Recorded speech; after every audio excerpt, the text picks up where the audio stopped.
Hello everybody and welcome to the entertainment review of fall 2023 into spring 2024. And today we're going to be talking about Post Malone's discography as a whole, most recently his last two albums. So Post Malone in general is a very big artist from the US. He was more of a kind of hip-hop R&B type of artist for his first three albums, Stoney, which came out in 2016, Beer Bongs and Bentleys, which came out in 2018, and Hollywood's Bleeding, which came out in 2019. But there was one big dramatic shift in Post Malone's life that I want to kind of key in on that really changed his style of singing and really vocalization as a whole between his next album, or between Hollywood's Bleeding and his next album, 12 Karat Toothache. There was a 3-year gap there between 2019 and 2022 where Post Malone really came into his own self and fixed more of the personal problems that he had in order to create the better music that he came out with in 12 Karat Toothache and in his newest album, Austin. So in the first three albums Post Malone released was Stoney, Beer Bongs and Bentleys, and Hollywood's Bleeding. Stoney was more of kind of a more sad album with big songs like Feeling Whitney, I Fall Apart, and Go Flex, so probably the biggest three off that album.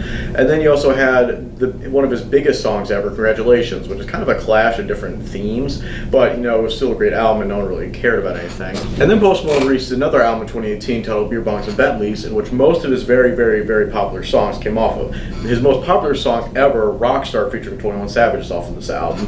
Other songs like Psycho feature Ty Dolla $ign, which I think is close to hitting 1 billion streams.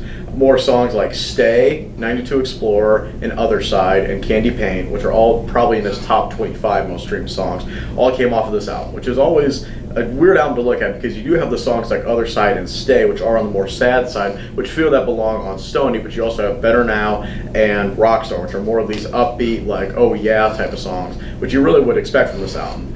And then you go into Hollywood's Bleeding, which Hollywood's Bleeding was a really different type of Post Malone in my eyes because he used a lot more features than he used to.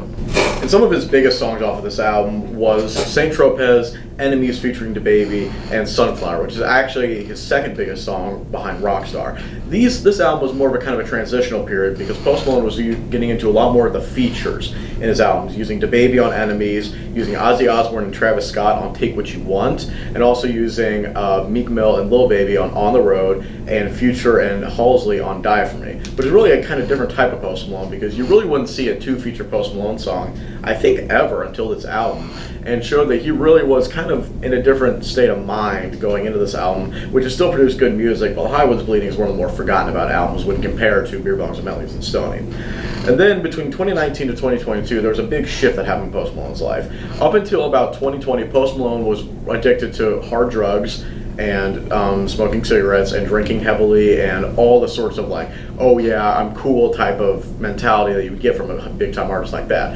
In 2020, during the COVID pandemic, he made a vow to himself saying that he would get off drugs, lay off the alcohol a little bit, and try to stop smoking cigarettes in order to make himself feel better and be a better as a person. And we really are able to see that in 12 Karat Toothache. His biggest songs were probably Reputation, Lemon Tree, and I Like You featuring Doja Cat. Those songs were more on the sadder side, which you would probably think would belong on Stoney, but also this kind of upbeat, more singing part of Post Malone. Not as much of the rapping and hip hop stuff that he was used to, but more of the pop and pop kind of entertainment sphere, where he was actually singing his songs versus really rapping them.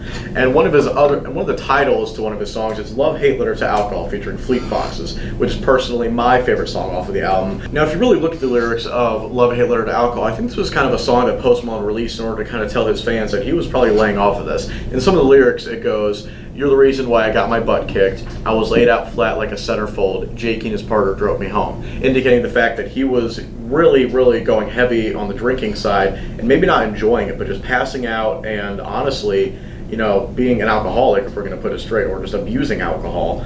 And so after listening to this song, I'm like, there's some real change in Post Malone.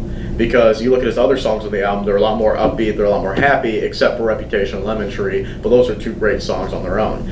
And so this album really kind of showed a shift in Post Malone's kind of, I want to say, discography and himself as a whole, really showing that he is going to lay off of the hard drugs and the alcohol that he was used to doing back pre-2020. And then in his next album that he released, which is called Austin, is a completely different album compared to what all of his 4 previous albums were. This was a completely, I'm going to sing this whole album. He sang a lot of the songs completely. There was no features, which is kind of back to the more usual Post Malone, but also kind of different because he usually had 1 to 2 features in his albums.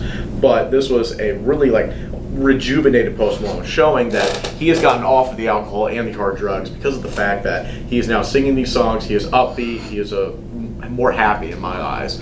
And so that was really a big shift in his discography career, and I'm excited to see what's going to happen after Austin.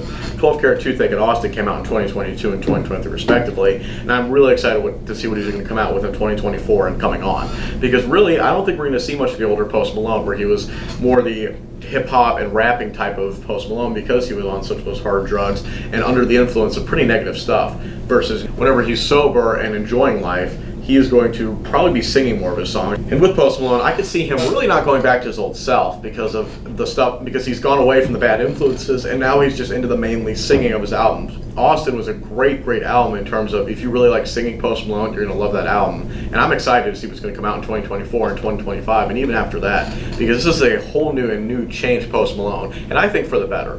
You know, you have his old songs that you can listen to, but these new songs show heart in the lyrics, show pain that he's been through, show love and stuff like that. And probably Post Malone's best song off of his new album called Austin is a song titled Nova Candy. And in the lyrics, it goes, "No, I never felt anything better than this. You can tell by the look on my face, nothing lasts forever, so look at my wrist, dopamine overdose."